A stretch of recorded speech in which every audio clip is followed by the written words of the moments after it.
साहित्य संमेलनाच्या निमित्ताने फक्त सांगू इच्छितो की गेल्या काही दिवसांमध्ये तरुणांच्या कानावरती गांधींचा जो विरोधी प्रचार होतोय त्याचा एक फायदा पण होतोय की त्याच्यातले अनेक तरुण खरा गांधी शोधायला बाहेर देखील पडत आहेत। मागच्या सरकारने गांधींच्या विचारावरती हल्ला केला नव्हता पण फारसं लक्षही दिलं नव्हतं। या सरकारने खूप लक्ष दिलं आणि खूप हल्ले केले तर त्याचा एक फायदा होतो। या सगळ्या प्रचाराच्या गदारोळामध्ये खरा गांधी लोकांच्या पर्यंत पोहोचवण्याची जबाबदारी आमची आहे।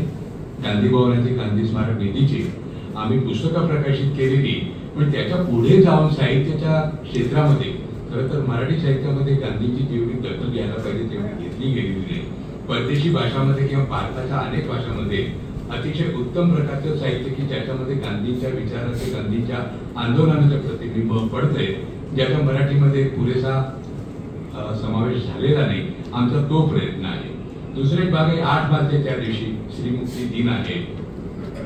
श्रीमुक्ती दिनची 75 साली ते आंतरराष्ट्रीय श्रीमुक्ती वर्ष साजरं केलं आणि तेव्हापासून त्याची जरा थोडीशी प्रचाराचा भाग वाढला।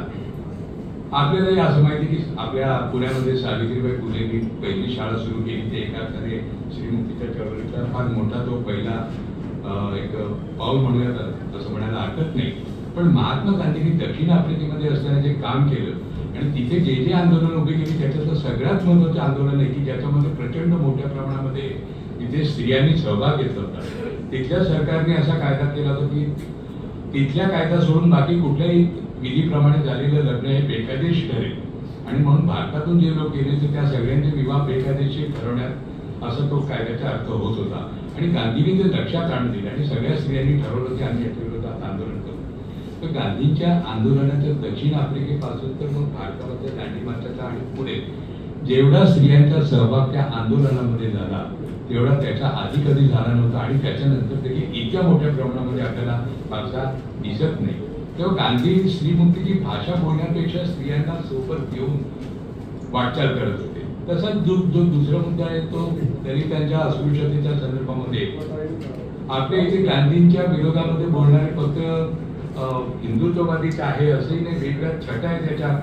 गांधीचा खून केला पण गांधी काही मरत नाही, मग कधी भगतसिंगाचा खांदा वापरायचा, कधी सरदार पटेलांचा खांदा वापरायचा, कधी बाबासाहेब आंबेडकरांचा वापरायचा।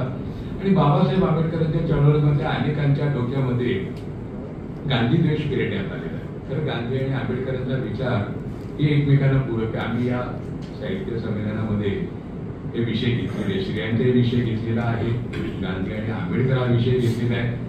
गांधींचं दुसरं जे कार्य सगळ्यांना माहिती की सगळ्या धर्मांच्या लोकांना सोबत घेऊन जायचं आणि प्रामुख्याने त्याच्यातला हिंदू मुस्लिम आज जी परिस्थिती आहे की बिहार, यूपी आणि गुजरात या तीन, गुजरात हे धार्मिक दंगलीसाठी प्रसिद्ध आणि बिहार आणि उत्तर प्रदेश जातीच्या राजकारणासाठी प्रसिद्ध। या दोघांचं अतिशय सुरेख मिलन आता महाराष्ट्रामध्ये दिसतंय।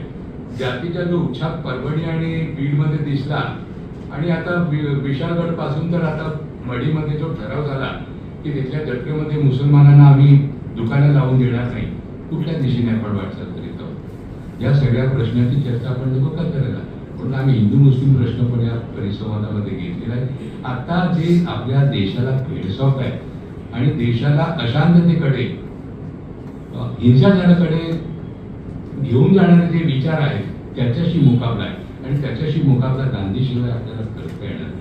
आणि म्हणून गांधी विचार साहित्य संमेलन एका अर्थाने एक सुसंस्कृत, शांततामय आणि एका अर्थाने खऱ्या अर्थाने विकासाच्या वाटचालीकडे घेऊन जाणाऱ्या देशाची एक दिशा ठरवण्याच्या दिशेने या साहित्य संमेलनाचा उपयोग होईल असा आम्हाला विश्वास वाटतो।